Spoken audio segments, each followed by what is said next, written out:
नमस्कार, आप देख रहे हैं खबर मीडिया। दोस्तों, आज की इस वीडियो में मैं आप सभी के लिए लेकर आया हूं आज दिन भर की तमाम बड़ी और मुख्य खबर, जिसमें मैं आपको बताऊंगा कि किस तरह से जो हमारे देश में दोस्तों तूफान आया उसने देश के अलग अलग हिस्सों में इतनी भयानक तबाही मचाई है, जिसे जानने के बाद आप भी सर पर हाथ रख लेंगे। इसके साथ ही मैं आपको बताऊंगा कि कैसे दोस्तों उत्तर प्रदेश की एक मस्जिद को तोड़ दिया गया है। इसके साथ ही मैं आपको बताऊंगा कि ममता बनर्जी के खिलाफ सीबीआई ने हाईकोर्ट में दायर कर दी है याचिका। साथ ही साथ मैं आपको बताऊंगा कि अब दोस्तों देश के एक अलग राज्य में भी आयुष्मान भारत योजना का लाभ मिल पाएगा, और ऐसी ही तमाम बड़ी खबरें हैं। साथ ही साथ अगर आप भी गवर्नमेंट जॉब पाना चाहते हैं तो आप इस वीडियो को अंत तक देखिएगा। तो चलिए वीडियो को शुरू करेंगे, लेकिन उससे पहले बस एक छोटी सी रिक्वेस्ट है कि वीडियो को लाइक करके शेयर करना और हमारे चैनल को सब्सक्राइब करना। तो चलिए बात करते हैं सीधे पहली बड़ी खबर से। दोस्तों, ताउते ने गुजरात में उजाड़े 16,000 घर, पीएम मोदी लेंगे हालात का जायजा। जी हां, आपको बता दें कि अरब सागर से उठा चक्रवाती तूफान ताउते का कहर जारी है। तूफान की वजह से गुजरात में 13 लोगों की जान गई है। वहीं इस तूफान के चलते राज्य के कई हिस्सों में भारी बारिश दर्ज की गई है। प्रधानमंत्री नरेंद्र मोदी बुधवार को गुजरात का दौरा करने जा रहे हैं। खबर है कि राजधानी दिल्ली में ब्लैक फंगस के मामलों में बढ़त देखी गई है, और इसके बाद दोस्तों देश में पूरी तरह से तिहरा मार पड़ रहा है, जहां एक तरफ कोरोना वायरस है तो वहीं ब्लैक फंगस, और उसके बाद इस तूफान ने गुजरात में भयंकर तबाही मचाई है, जिसके बाद प्रधानमंत्री मोदी भी इस पूरे मंजर का जायजा ले रहे हैं। चलिए बात करते हैं एक और बड़ी खबर की। तो देखिए किस तरह से सन्न कर देने वाली खबर है ये। कोरोना की फर्जी रिपोर्ट बनाने वाले हुआ है भांडाफोड़, पुलिस ने किया है गिरफ्तार। दोस्तों, सहादरा थाना पुलिस ने कोरोना की फर्जी रिपोर्ट तैयार करने वाले एक गिरोह का भांडाफोड़ किया है। देखिए, जहां पर लोग कोरोना वायरस से डर रहे हैं, एक दूसरे से हाथ मिलाने से पहले भी पूछते हैं कि आप कहीं कोरोना वायरस से संक्रमित तो नहीं है। उस टाइम पर यह गिरोह किस तरह से लोगों की जान के साथ खिलवाड़ कर रहा है, फर्जी रिपोर्ट दे रहा है, ताकि लोग फर्जी रिपोर्ट दिखाकर ये कह सके कि वो कोरोना वायरस से पॉजिटिव नहीं है। और दोस्तों, इस गिरोह का भांडाफोड़ हुआ है, तो आप हमें कमेंट करके बताइए कि ऐसे लोगों के साथ क्या होना चाहिए। चलिए बात करेंगे एक और बड़ी खबर की। तो और भीषण हो सकता है इजराइल फिलिस्तीन युद्ध, पूरी दुनिया को भुगतने होंगे भयंकर परिणाम। जी हां, फिलिस्तीनी राष्ट्रपति के धार्मिक और इस्लामिक मामलों के सलाहकार महमूद अल अब्बास ने कहा है कि इजराइल और फिलिस्तीनियों के बीच मौजूदा सशस्त्र टकराव बड़े पैमाने पर धार्मिक युद्ध में तब्दील हो सकता है, जिसके परिणाम दुनिया भर में महसूस किए जाएंगे। अब्बास ने बुधवार को कहा कि फिलिस्तीनी प्राधिकरण ने इजराइल द्वारा यरूशलेम में पवित्र स्थलों के उल्लंघन के साथ साथ यहूदी बस्तियों में बसने वालों की ओर से चरमपंथी कार्रवाइयों के कारण धार्मिक युद्ध के संभावित प्रकोप की चेतावनी दी है। तो दोस्तों, ये जो दोनों देशों के बीच में युद्ध चल रहा है ना, यकीन मानिए इससे पूरी दुनिया पर बहुत बुरा असर पड़ेगा। चलिए बात करेंगे एक और बड़ी खबर की।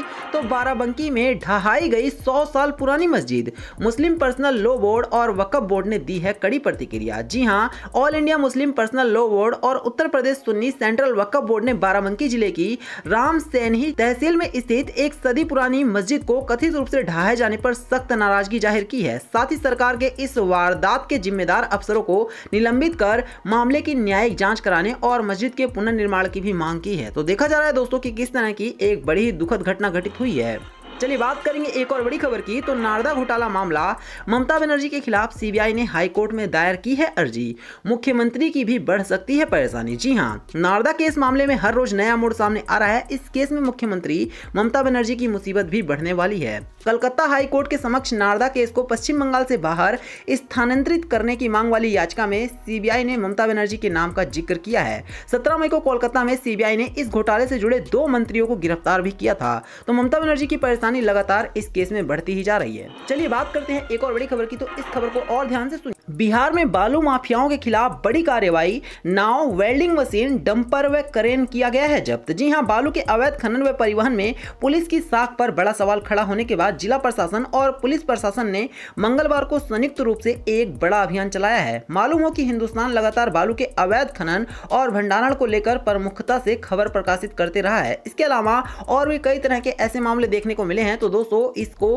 पूरी तरह से रोकना ही चाहिए। ये रियल में पूरी दुनिया के लिए एक बहुत बड़ा संकट पैदा कर सकता है, क्योंकि खनन से कई तरह की समस्याएं पैदा होती हैं। चलिए अब मैं आपको लेके चलता हूं एक और बड़ी खबर की तरफ। तो अब इस राज्य में शुरू होगी आयुष्मान भारत योजना, मिलेगा फ्री इलाज और 5 लाख रुपए का बीमा। जी हां, कोरोना वायरस महामारी के बीच तेलंगाना राज्य ने देश की सबसे बड़ी स्वास्थ्य योजना आयुष्मान भारत योजना से जुड़ने का फैसला किया है।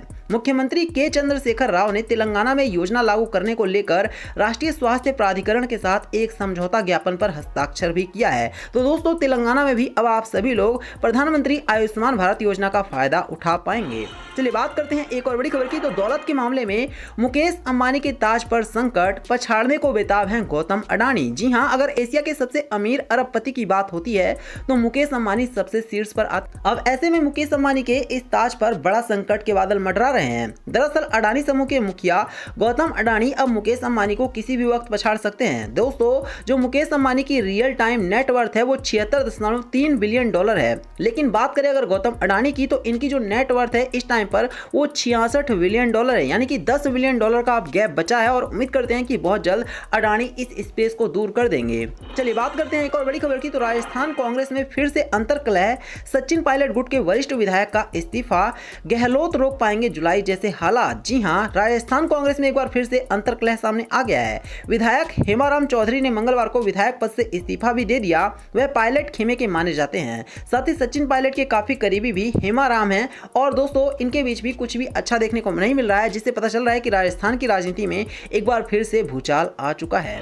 चलिए बात करेंगे अब हम सीधे सुशांत सिंह राजपूत केस की। तो जी हां, आपको बता दें कि अब लोगों का फूटा है सीबीआई पर गुस्सा और दोस्तों लोग ये कह रहे हैं कि सुशांत सिंह राजपूत केस में सीबीआई जांच कर रही है या फिर सीबीआई भी पूरी तरह से अपने मुंह को बंद करके बैठ गई है। दोस्तों आपको बता दें कि अब महाराष्ट्र की सरकार पर भी सवाल एक बार फिर से उठने लग गए हैं, क्योंकि महाराष्ट्र की सरकार शुरू से ही सीबीआई की जांच में कई तरह की दखलंदाजी देने की कोशिश कर रही थी और पहले तो महाराष्ट्र की सरकार चाहती नहीं थी कि सुशांत केस में सीबीआई आए। अब दोस्तों ऐसे में सीबीआई पर कई तरह के गंभीर सवाल उठे हैं। देखना होगा कि किस तरह से आने वाले दिनों में सीबीआई सुशांत केस को सॉल्व कर। चलिए बात करेंगे एक और बड़ी खबर की। तो 69,000 शिक्षक भर्ती में आरक्षण की अनदेखी पर सियासत तेज, अनुप्रिया ने सीएम योगी से की है उच्च स्तरीय जांच कराने की मांग। जी हां, परिषदीय प्राथमिक स्कूलों में 69,000 सहायक अध्यापक भर्ती में आरक्षण की अनदेखी का मामला सियासी रंग लेता नजर आ रहा है। अपना दल की राष्ट्रीय अध्यक्ष व पूर्व केंद्रीय राज्य मंत्री अनुप्रिया पाटिल ने मुख्यमंत्री योगी आदित्यनाथ को 17 मई को पत्र लिखकर मामले की उच्च स्तरीय जांच करवाने और पिछड़ा वर्ग के अभ्यर्थियों को न्याय दिलाने की मांग भी की है। चलिए मैं लेके चलता हूं आपको एक और बड़ी खबर की तरफ। तो दोस्तों आज केजरीवाल ने एक ऐसा बयान दे दिया जिसके बाद पूरी दुनिया दंग है। जी हां, बहुत ध्यान से सुनना, केजरीवाल को बड़ी बुरी मार पड़ी है। दोस्तों मंत्री एस जयशंकर की चेतावनी, विदेश के मसलों पर ना बोला करें अरविंद केजरीवाल। जी हां, दरअसल सिंगापुर की सरकार ने दिल्ली के मुख्यमंत्री अरविंद केजरीवाल पर जबरदस्त निशाना साधा है। दरअसल बात यह है कि केजरीवाल ने एक दिन पहले ही कोरोना के सिंगापुर स्ट्रेन का खतरा भारत में बताया था। इस पर सिंगापुर के स्वास्थ्य मंत्रालय ने बाकायदा बयान जारी करके केजरीवाल के बयान को झुठलाया। दूसरी तरफ सिंगापुर के विदेश मंत्री ने भी नेताओं को तथ्य से जुड़े रहने की नसीहत देते हुए कहा कि सिंगापुर वेरिएंट जैसी कोई चीज है ही नहीं। इसके बाद दोस्तों मंत्री एस जयशंकर जो कि भारत के विदेश मंत्री भी हैं, इन्होंने दोस्तों साफ कर दिया है कि केजरीवाल को किसी भी तरह से किसी दूसरे देश के बीच में नहीं बोलना चाहिए। उनका काम है सिर्फ वो सीएम है और सीएम की तरह ही बात करें। अगर वो किसी दूसरे देश पर इस तरह से उंगली उठाएंगे तो इससे भारत के रिश्ते खराब होंगे और इससे देश के विदेश मंत्रियों को काफी परेशानी होगी अगर वो किसी भी देश से बात करना चाहेंगे तो दोस्तों ये थी आज दिन भर की तमाम बड़ी और मुख्य खबर। मुझे उम्मीद है कि आप सभी को ये सारी खबरें अच्छी लगी होंगी। वीडियो को लाइक करना, इसे और लोगों के साथ शेयर करना और चैनल को सब्सक्राइब करना। धन्यवाद।